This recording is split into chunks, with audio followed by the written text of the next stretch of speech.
नमस्कार मंडळी, तुम्ही आजचा सीझन 5चा एपिसोड 2 तर नक्कीच पाहिला असेल बिग बॉस मराठीचा. तर आज आपण आत्ता ह्या क्षणी हीच चर्चा करणार आहोत की जसा प्रोमो दाखवला गेला होता एपिसोड 2 तितकाच इंटरेस्टिंग होता की नव्हता. तर आपण सुरुवात करूया लगेचच रिव्ह्यूसाठी. तर दिवसभर आहे ना असे छोटे छोटे प्रोमोज रिलीज केलेले कलर्स मराठी, आणि त्याच्यातनं ते क्युरिओसिटी निर्माण करायचा प्रयत्न करत होते.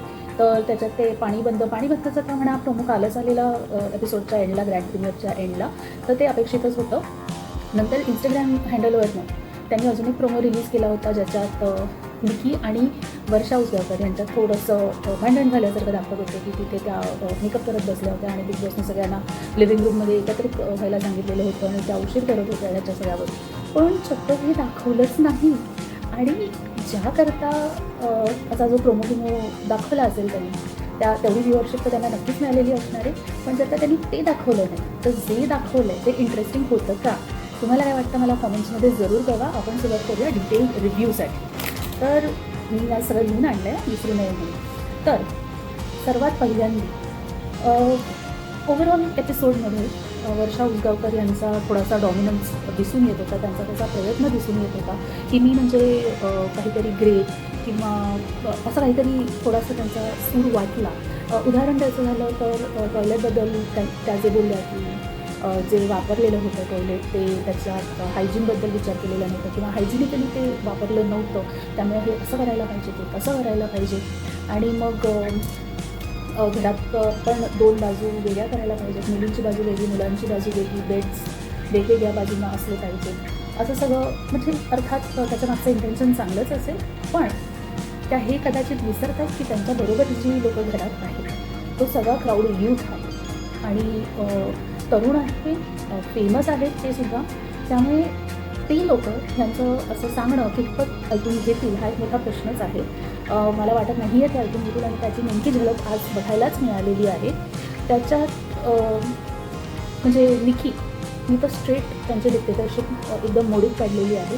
तिने एकही संधी सोडलेली नाही आहे जिथे असं दाखवायला की अरे ह्या वर्षात तर काही पण बोलतात असं कसंच आहे. तर आपण बोलूच अजून पुढे याबद्दल, पण एक पहिला इम्प्रेशन जे झालं ते वर्षाताईंच्या डॉमिनन्सचा झलक बघायला मिळाली आपल्याला त्याच्यात. नंतर जसं जसं एपिसोड पुढे गेला तसं तसं ती रात्र जेव्हा झाली, लाईट्स ऑफ झाली घरातली, तेव्हा एरिना जे मराठी बोलण्याचा प्रयत्न करत होती तो फारच मजेशीर होता. म्हणजे I really appreciate her courage and efforts Marathi बोलण्यासाठी.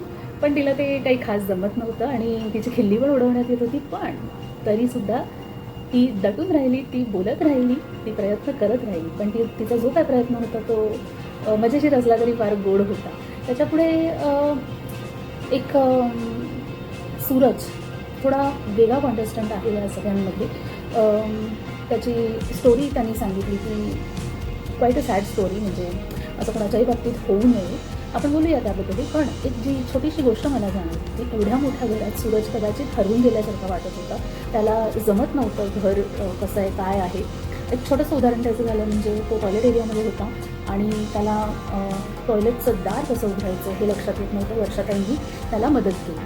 तर काय म्हणावं तुला, ही साधी गोष्ट आहे पण नाही जमली. कारण असूच शकतं याच्यामध्ये, त्याचा साधीपणा असू शकतो किंवा स्टँडर्डपणा असू शकतो किंवा काही असू शकतं, पण हे त्याला जमलं नाही, त्याला मदत मिळाली. आता आपण बोलूया की त्याची जी स्टोरी होती त्याच्यात ॲक्च्युली खरंच खूप म्हणजे खूप चॅलेंजिंग स्टोरी आहे ही. त्याची फॅमिली त्यांनी मोठ्या प्रमाणात गमावलेली, म्हणजे मोठी फॅमिली होती त्याची, पण त्यांनी जवळपास सगळ्यांना गमावलेलं आहे. त्याच्या आता बहिणीच त्याच्याबरोबर आहे. तर असं कोणाबरोबरही होऊ नये. मग नंतर जेव्हा सकाळ होते तेव्हा मला सांगा बिग बॉसचं मेन अट्रॅक्शन काय असतं? Morning dance. मस्त असं काहीतरी म्युझिक लावतात आणि सगळे कॉन्टेस्टंट्स उठून नाचायला लागतात. आणि मला वाटलं की चला आता तरी काहीतरी एक्साइटमेंट येईल ह्या एपिसोडमध्ये.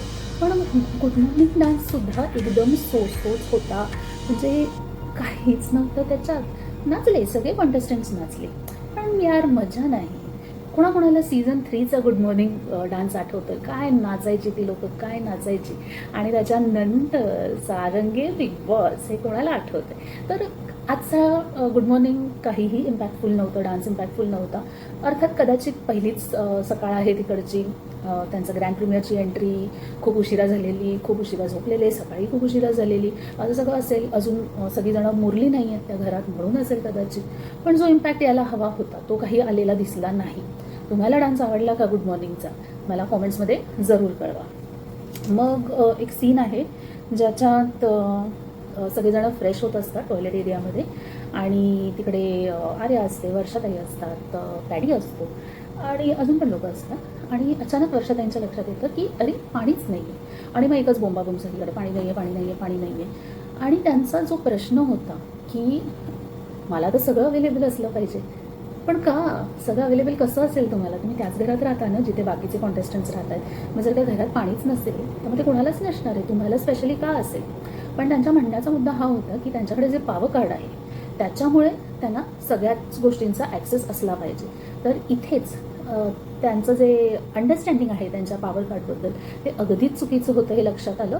मग पॅडीने त्यांना समजावलं की नाही, ते पॉवर कार्ड म्हणजे तुम्हाला कोणतीही ड्युटी करावी लागणार नाही आहे, कोणतंही काम करावं लागणार नाही आहे, पण बाकीचं जे आहे ते आमच्यासारखंच असणार आहे. पाणी नाही आहे तर ते कोणासाठीच नाही आहे, त्याच्यात पॉवर कार्डशी काही देणं घेणं नाही आहे. तर हे त्यांना पॅडीने समजावलं. तर तुम्ही मला सांगा की हे खूप कठीण होतं का समजायला की पॉवर कार्ड म्हणजे काय आणि पॉवर कार्डचं आणि पाणी असण्या नसण्याचं काही संबंध आहे की नाही? मला कॉमेंट्समध्ये जरूर कळवा. मला तर हे फार सरप्रायझिंग वाटलं की वर्षाताईंसारख्या एक्सपिरियन्स्ड व्यक्तीला हे समजू नये. तर मग काय होतं की पाणी नाही आहे, पाणी नाही आहे, पाणी नाही आहे असा जाम गोंगाट सुरू होतो. का त्यांना काही खायला प्यायला नसतं. नंतर असाच वेळ पुढे पुढे निघत असतो. मग सगळे गप्पा मारत असतात. त्याच्यात सगळे लिव्हिंग एरियामध्ये एकत्र बसून म्हणजे असं हे करत असतात की सांगावं का बिग बॉसना की पाणी द्या, पाणी द्या. तर निकीचं एक मत असतं की नाही, मला तर नाही सांगायचं त्यांना असं इन्सिस्ट करून की पाणी द्या, पण सगळ्यांना पाणी हवंही असतं. तर शेवटी वर्षाताई म्हणतात की मी सांगते सगळ्यांना, पण त्या सगळ्यांना म्हणजे बिग बॉसला, पण ज्या पद्धतीने त्यांनी सांगितलं बिग बॉसला तर ते थोडंसं ॲरोगंट वाटलं. अर्थात वर्षाताई सिनियर आहेत, सगळ्या कॉन्टेस्टंट्समध्ये सिनियर आहेत, बिग बॉसपेक्षाही कदाचित सिनियर असतील. नोबडी नोज, कारण कोणीच बिग बॉसला बघितलेलं नाही. पण बिग बॉसचा जो हुद्दा आहे ह्या गेम शोमधला त्याच्यापेक्षा मोठं कोणीच नाही आहे. त्यामुळे मला वाटतं त्यांनी ते थोडंसं ध्यानात घ्यावं आणि बिग बॉसला असे चॅलेंजिंग काही विचारू नये असं माझं मत आहे. तुम्हाला काय वाटतं? तुम्ही मला कॉमेंट्समध्ये कळवा. तुम्हाला हा ॲरोगन्स वाटला की नाही हे सुद्धा सांगा. तर आणि अर्थात याच्यात काही चूक बरोबर असं माझं काही म्हणणं नाही आहे, पण कारण ते त्या वेळेला कशी रिॲक्शन नॅचरली निघते हेच ह्या शोमध्ये बघायला मिळतं. पण आपण जेव्हा रिव्ह्यू करतो आणि आपण एक तिराईक म्हणून ते बघतो, थर्ड पर्सन म्हणून बघतो, तेव्हा काय दिसतो तर ह्याच्याबद्दल आपण चर्चा करू. मग सगळ्यांच्या अशा गप्पाच चालू होत्या. मग सूरजची स्टोरी जसं मी मगाशी म्हटलं तसं त्यांनी ती सांगितली. एकेकाळी तो टिकटॉक स्टार होता. ऐकून चांगलं वाटलं की एकेकाळी तो इतका प्रसिद्ध होता, इतका फेमस होता.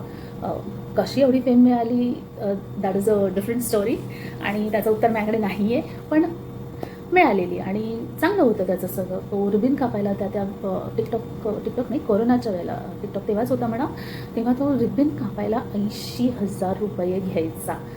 लाईक व्हॉट, 80,000 रुपये? But good for him, very good for him. Unfortunately आता तितकंसं त्याची फेम आणि पॉप्युलॅरिटी राहिलेली नाही आहे, तर त्याचे आता रिबिन कापायचे रेट्स कमी झालेले आहेत. पण आपण त्याला बेस्ट विशेस देऊया आणि असंच म्हणूया की तो पुन्हा एकदा होता त्या पोझिशनला किंवा त्याच्याही पुढे जाऊन पोचेल. मग थोडीशी गोष्ट घनश्यामची पण दिसली आपल्याला. त्यांनी कोणत्या तरी नेत्याचा बँड वाजवलेला असं त्यांचं म्हणणं आहे आणि असूच शकेल, म्हणजे ठीकच आहे. काय बोलावं आता ह्याच्यावरती. त्यांच्या म्हणण्याप्रमाणे त्यांनी त्या दुसऱ्या नेत्याला पाडलं आणि एवढी 35 वर्ष त्या नेत्याला कोणीही पाडू शकलं नव्हतं, पण यांनी पाडलं. व्हेरी गुड, लाजवाब, वाव. आणि मग त्याचा फायदा काय झाला तर त्यांच्या गावात रस्ता झाला, त्यांच्या गावात पाणी आलं, त्यांच्या गावात SD आली, उत्तम. पण ते बिग बॉसच्या घरी पाणी आणू शकले नाहीत. मग काय उपयोग? असो, बघूया हे साहेब पुढे काय काय करतात ते. मग सूरजचा एक परफॉर्मन्स झाला रॅपचा, तो अगदीच आय एम सॉरी पण टुकार होता. तुम्हाला आवडला का? तुम्ही मला कॉमेंट्समध्ये सांगा. पण काय होता तो परफॉर्मन्स? त्याच्यापेक्षा आर्याने तरी परफॉर्मन्स द्यायला हवा होता ना. पण ठीक आहे, कदाचित हे 4-1 वर्षापूर्वी जेव्हा कोरोनाचा काळ होता, टिकटॉकचं वर्चस्व होतं, तेव्हा तो टिकटॉक स्टार होता, तेव्हा कदाचित ह्याच गोष्टी गाजल्या असतील. माहिती नाही बाबा आपल्याला. असेलच, पण बिग बॉस म्हणतायत म्हणजे असेलच. मग त्याच्यानंतर बेडरूममध्ये 4 टाळकी बसलेली होती. निकी, अरबाज, आपली कोण योगिता, जान्हवी आणि अजून 2-3 जणं होती तिथे आणि त्यांची अशीच त्यांच्यात चर्चा चालू होती. तर चर्चा म्हणजे काय? तर चर्चा म्हणजे वर्षाताईंबद्दलचं गॉसिप. तर निकी एकदम अशी खिल्ली उडवल्यासारखी सगळ्यांना सांगत होती, त्यांच्याकरता कोंबडा वाजला, कोंबडा जेवला, त्या झोपलेल्या, त्यांनी असं केलं, त्यांनी तसं केलं, असं सगळं सांगत होत्या. आणि मग त्या म्हणाल्या की उठून काय उपयोग आहे, खायला तर मिळत नाही, एरवी बाहेर कोंबडा हरवला की खायला मिळतं, इथे तर काही खायला मिळत नाही. मग म्हणतात की त्या असं म्हणतात की कोण कसंही बसतं, कोण कसंही उठतं. ते मला वाटतं त्यांनी जेव्हा वर्षाताई 2 वेगळे भाग करा खोलीचे म्हणालेले, मुलींसाठी वेगळा आणि मुलांसाठी वेगळा, कदाचित तेव्हा त्या म्हणालेल्या असणार आहेत की माणूस झोपताना कसंही झोपतं. पण त्याच्या मागचं इंटेन्शन न समजता निखीने तो मुद्दा उचलून धरला हे सांगण्याकरता की ते काहीही बोलतात आणि कॅमेरा सगळं कॅप्चर करत असतो. ऑफकोर्स त्यांना माहिती आहे निकी की कॅमेरा सगळं कॅप्चर करत असतो, पण कोणाची ऑकवर्ड मूव्हमेंट कॅमेरावरती कॅप्चर होऊ नये म्हणून त्यांचं हे सजेशन असावं असं मला तरी वाटतं. तर तिने त्याचाही मुद्दा केला. म्हणजे आय थिंक डे 1पासनं तिने टार्गेट ठरवलेलं आहे आणि पूर्ण सीझनभर आपल्याला या दोघींचा क्रॉस बघायला मिळणार आहे. ह्या क्रॉसमध्ये निक्कीची मदत करते जान्हवीचं पण थोडंफार तसंच आहे. तिचं असंही म्हणणं होतं की ह्या सगळं सांगतात आणि सगळे हो म्हणतात. मी म्हणते की हो म्हणू नका वगैरे असं पण तिने काय सांगितलेलं आहे. तिने म्हणलं मी माझा वेळ सोडणार नाही. अगं तू नको सोडूस तुझा वेळ, पण बाकीच्यांना सोडायचं असेल तर सोडून दे. तू कशाला त्यांच्या डोक्यामध्ये काहीतरी भरवतेस. तर ह्या दोघी नक्की ड्रामा करणार. ह्या दोघी म्हणजे निकी आणि जान्हवी नक्की ड्रामा करणार वर्षाताईंबरोबर. वर्षाताई हे ऐकून नाही घेणार आणि ह्या सगळ्यांमध्ये वाद होणार येणाऱ्या एपिसोड्समध्ये, असं आत्ता तरी दिसून येतं आहे. बघूया आपण काय काय होतं. मग तेव्हाच जेव्हा सगळेजणं त्या बेडरूममध्ये बसलेले असतात तेव्हा निकी आणि अरबाजचं फ्लर्टिंग चालू असतं. मी म्हटलेलं कालच्या व्हिडिओमध्ये की हे दोघेजणं टीमअप करणार, फ्लर्ट करणार आणि त्याचा फायदा करून घेणार आपापल्या स्ट्रॅटेजी करता. तर आता त्यांनी त्याची सुरुवात डे 1पासून केलेली आहे. तर निकी विचारते की तुझं एज काय, तुझं वय काय. तर अरबाज म्हणतो तुला किती हवं आहे. तर ती म्हणते 30. मग म्हणतो हां म्हणजे मी 30च आहे. म्हणजे काय किती सेन्सलेस कॉन्व्हर्सेशन आहे. म्हणजे एवढ्या लेवलचं फ्लर्टिंग तर मला नाही वाटत आत्ताची कॉलेजची मुलंसुद्धा करत असतील. असो एक काहीतरी ट्रिक म्हणा, स्ट्रॅटेजी म्हणा करून बघताय ते, पण हे काय फार पुढे जाईल असं मला वाटत नाही. At least they should get better at flirting right, if it all that is the strategy. मग पुढे काय झालं. मग सगळ्याचा इन्कन्व्हिनियन्स झालेला दिसून येतो. पाणी नाही, खाणं पिणं नाही, काहीच नाही. खूप वेळ झाला, दुपार उठून गेली तरी पण काहीच नाही. मग सगळे लिव्हिंग एरियामध्ये बसलेले असतात आणि तिकडे जान्हवीची ओव्हर ॲक्टिंग दिसून येते. ती अशी अपील करत असते बिग बॉसनं की बिग बॉस तुमचं माझ्यावरती प्रेमच नाही. तरी का करतील बिग बॉस तुझ्यावरती प्रेम, तू कोण आहेस. म्हणजे of course personally successful T V actor नक्कीच आहे, पण ह्या घरामध्ये सगळ्यांसारखी सेम एक कॉन्टेस्टंटच आहे ना. मग बिग बॉस तुझ्यावरती वेगळं प्रेम का करतील, बालिके का. मग बिग बॉसची अनाऊन्समेंट होते की लॅविश ब्रेकफास्ट बी ठेवला आहे आणि गार्डन एरियामध्ये आहे. मग ती सगळी एक्साइटमेंट त्यांची ते नॅचरल वाटतच होतं की त्यांना म्हणजे भूक लागलेली असणार आहे. एवढ्या वेळ काही खायला मिळालं नाही आहे, पाणी नाही आहे आणि कर्टन्स जेव्हा उठतात तेव्हा असा त्यांना एक almost like a buffet spread ब्रेकफास्टचा दिसतो. खूप तऱ्हातऱ्हाचे आयटम्स असतात तिथे ब्रेकफास्ट आयटम. पण तिकडे 2 लोक पाटी घेऊन येतात आणि सांगतात डू नॉट टच. त्याच्यामुळे त्यांच्या सगळ्यांचंही मोठी डिसअपॉइंटमेंट होते. तर अर्थात ही बिग बॉसची एक खेळीच होती. त्याच्याबद्दल पुढे त्यांनी सांगितलंसुद्धा. त्याकरता म्हणजे त्या ब्रेकफास्टचा आनंद घेता यावा ह्याकरता बिग बॉस त्यांना एक टास्क देतात. त्या टास्कमध्ये त्यांना 3 अशी नावं निवडायची असतात ज्यांच्यात निर्णय घेण्याची योग्यता नाही आहे. तर मला वाटतं हा सिम्पल टास्क होता राईट, एकदम सिम्पल होता. थोडं या लोकांनी कॉम्प्लिकेट केला. ॲक्च्युली कॉम्प्लिकेट पण नाही म्हणता येणार, पण त्यांनी तो असं म्हणजे ना रफादफा केला. चला लवकर संपून टाकूया करून. तर पहिल्यांदाच बिचाऱ्या सूरजला टार्गेट केलं त्यांनी. पहिल्यांदी सूरजला टार्गेट म्हणजे मला वाटतं योगिता म्हणाली राईट. की सूरजला मी वोट करते म्हणून, आणि तिच्या पाठोपाठ सगळेजण सूरजला वोट करत गेले. तर it was an easy way out for all the contestants की चला एक मिळालं आहे ना, आता ह्यालाच वोट करा म्हणजे मेजॉरिटी होऊन जाईल. बहुतेक सगळ्यांना खूप भूक लागलेली म्हणून त्यांनी असं केलं. मग ठीक आहे ते सूरज बिचारा काही बोलू शकला नाही याच्यात, आणि पुरुषोत्तम दादा ते त्याची बाजू घेत होते. असं वाटत असतानाच त्यांनी एकदम ओलांटी उडीच मारली आणि त्यांनी पण त्यालाच नॉमिनेट केलं. का बाय असं. त्याच्या पाठोपाठ एरिनाला टार्गेट बनवलं. एरिनाला सगळ्यांनी नॉमिनेट केलं, आणि त्याच्या पुढे जो झाला तो मला वाटतं एक हिस्ट्रीच असेल, म्हणजे बिग बॉसमध्ये एक इतिहासच झाला असेल. डीपीने जवळपास स्वतःला म्हणजे सेल्फ नॉमिनेशन केल्यासारखं जाणवलं. म्हणजे केलंच त्यांनी, जाणवलं असं नाही.